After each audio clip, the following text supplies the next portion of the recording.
अस्सलामुअलैकुम। हम पढ़ें कुरानी कायदा, ठीक है।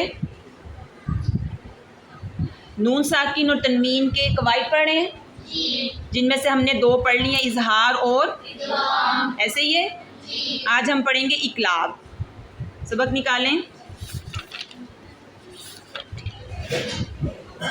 इकलाब कायदा देखें। इकलाब के मानी है बदलने के। इकलाब के क्या मानी है? नून साकिन या तनवीन के बाद, नून साकिन अगर बा आ जाए, ख्वा एक कलमे में हो या दो कलमों में, ठीक है, तो इस नून साकिन और तनवीन को मीम से बदलकर गुन्ने के साथ पढ़ने को इकलाब कहते हैं। सबसे पहले अब एक कलमा दो कलमे को समझें। नीचे देखें, तंबुतु देख रहे हैं, एक कलमा। मम बाखिला देखें, दो कलमे, मन एक और बाखिला दूसरा, ठीक है। इसकी बात आपने ऊपर समझी है। इकलाब का मानी बदलने के। नून साकिन तनवीन के बाद कौन सा हर्फ आ जाए? कौन सा हर्फ आए? मीम नहीं बेटे, बा। बा आ जाए। नून साकिन और तनवीन के बाद क्या आ जाए? बा आ जाए, ठीक है। फिर क्या करेंगे? वो एक कलमे या दो कलमे में, तो हम नून साकिन और तनवीन को मीम से बदलकर गुन्ने के साथ पढ़ने को इकलाब कहते हैं, ठीक है। अब इसका ना नीचे मिसाल भी आपको समझाऊंगी, साथ उसका तोड़ भी। ये देखिए लिखा हुआ हिजे का तरीका, देख रहे हैं। तनवीन के इकलाब के हिजे इस तरह हैं। अब ये देखें, लफ्ज़ देखें पहले। फम बिज देख रहे हैं, फा ज़बर मीम, फा ज़बर अलिफ मीम नहीं होगा। सबसे पहले देखें फम बिज में, देखें नून साकिन है, आगे नून साकिन, नून साकिन के बाद क्या आई है? बा आ गई। अब देखो ऊपर छोटा सा क्या बना हुआ है, आपको नजर आ रहा है? ये छोटा सा मीम बना हुआ है। नून साकिन के बाद जब बा आई है तब ये मीम आया है, ठीक है। अब हमने क्या करना, नून को की आवाज़ को किस में बदल देना हमने? हाँ, हमने इसको फन बिज नहीं पढ़ना, हमने इसको पढ़ना है बिल्कुल फम बिज। फा ज़बर और तोड़ में भी हम क्या करेंगे? फा ज़बर नून फन नहीं पढ़ेंगे, बल्कि पढ़ेंगे फा ज़बर मीम फा। क्या पढ़ेंगे? फा ज़बर बाज़ेर दाल फम वक़फ़ फम बिज। हमने नून की आवाज़ को मीम में बदला, इसी को इकलाब करना कहते हैं, इसी को इकलाब कहते हैं। अब आगे मिसाल देखें।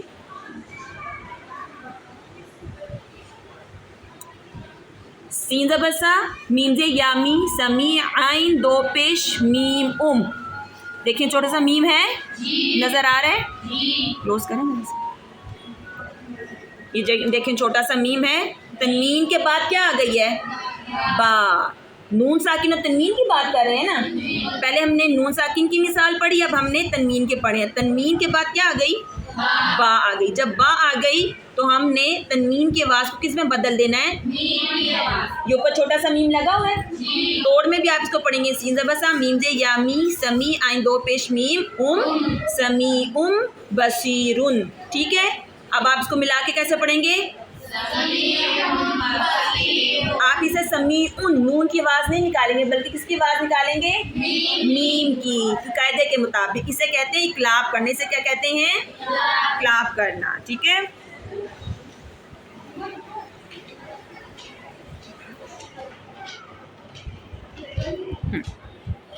हदायत नंबर 1, इकलाब के वक्त भी गुन्ना एक अलिफ के बराबर अदा करें। गुन्ने से पहले हर्फ को लंबा ना करें, हर्फ को लंबा ना करें। अभी इसको इस मिसाल से समझें।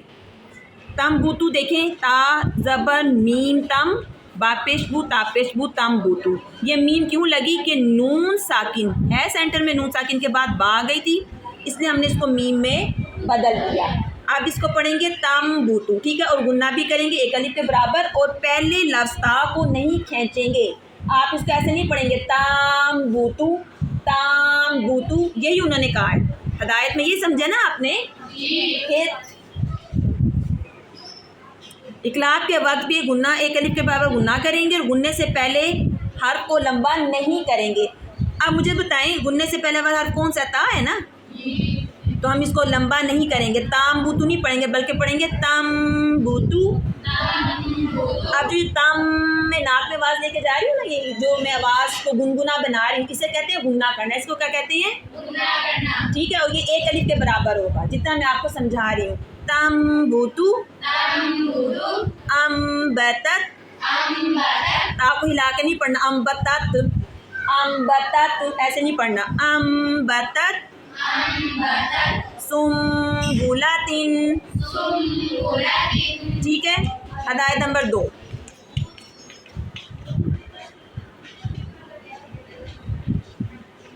बाज़ लोग इकलाब करते हुए, ये अकलाब उकलाब नहीं है, ये इकलाब लफ्ज़ है। ठीक है, बाज़ लोग इकलाब करते वक्त नून की मिलावट कर देते हैं। ये तरीका दुरुस्त नहीं है, बल्कि यहाँ सिर्फ मीम पढ़नी चाहिए, नून नहीं पढ़ना चाहिए, क्योंकि नून मीम से बदल चुका है। अब आप एक चीज़ कायदा पढ़ चुके हैं कि जब नून साकिन के बाद मीम बा आ जाए तो हम नून की आवाज़ ख़त्म करके मीम बदल देंगे, अब आप उसको बाकी नहीं रखेंगे। आप ये नहीं करेंगे फ़न बूतू या फ़म बूतू दोनों आवाज़ें मिक्स निकालें, ऐसे नहीं होगा। जब नून की आवाज़ बदल दी गई मीम में तो बस मीम ही बाकी रहेगा, नून बाकी नहीं रहेगा। अब मिलकर पढ़ें, इसे कैसे पढ़ेंगे? फ़म बजसा से पढ़ना आपने, गुना भी करें एक अलिफ के बराबर, आगे गुना करें बेटे, रुक जाए, यस तंबीना पे गुना भी करें।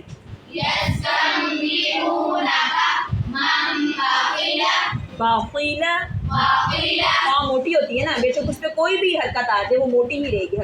मोटे हरूफ जो होते हैं वो मोटे ही रहते हैं। ठीक है, ये समझ आया? गुना भी करेंगे और नून की आवाज़ नहीं निकालेंगे, बल्कि मीम की आवाज़ हम निकालेंगे। आगे करें पेज।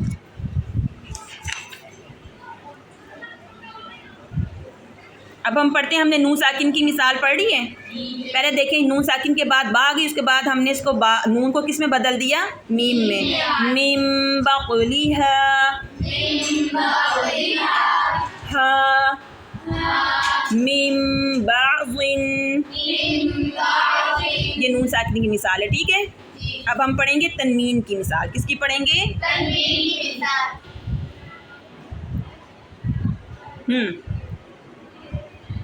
मरहबम देखें, तनवीन है, मरहबम में तनवीन है, उसके बाद वाला कलमा देखें बा से शुरू हो रहा है ना, यानी तनवीन के बाद बा आ गई है, तो अब हमने तनवीन को किस में बदल देना है? मीम में। तनवीन के बाद किस में बदल देना है? मीम में। आप इसे पढ़ेंगे मरहबन नहीं, मरहबम बिहिम, सबइम बिनबइन। अब देखिए, साबा इम में पहले तनवीन के बाद बा आ गई थी, हमने मीम में बदला। दूसरा हमजा नीचे तनवीन है, उसकी आवाज़ को हमने नून में ही रहने दिया। पहला है साबा इम, दूसरा बीना बा इन। पहले में किसकी आवाज़ निकाल रहे हैं? और दूसरे में तनवीन की। पहले में मीम की, दूसरे में तनवीन की। समझ आइए?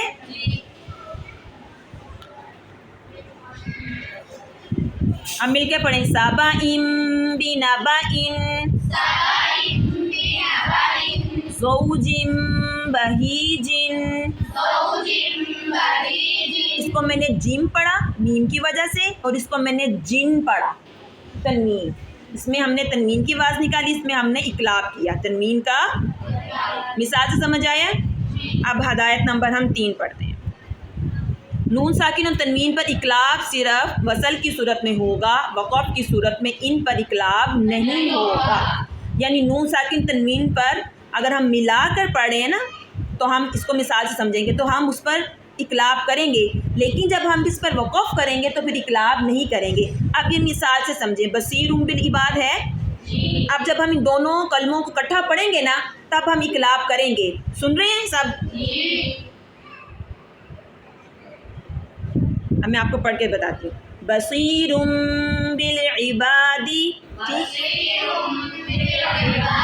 मिलाने की सूरत हमने इकलाब किया, लेकिन जब मैं वक़फ़ करूँगी ना बसीर पर, तो देखें मैं इकलाब नहीं करूँगी, ये मीम में नहीं पढ़ूँगी। बसीर, पहले सुने, बसीरुम बिल इबादी वक़फ़, बसीर बिल इबाद। समझ आया? यानी कि इकलाब जो है मिलाने की सूरत में होगा, वक़फ़ की सूरत में इकलाब नहीं किया जाएगा। फिर पढ़ के सुनाती हूँ। मिलाने की सूरत में बसीरुम बिल इबादी, वक़फ़ की सूरत में बसीर, देख रहे हैं मैंने मीम नहीं पढ़ा ना, बसीर बिल इबाद। ठीक है, आज का सबक यहीं तक, इंशाल्लाह आपको समझ आ गया होगा। अस्सलाम वालेकुम।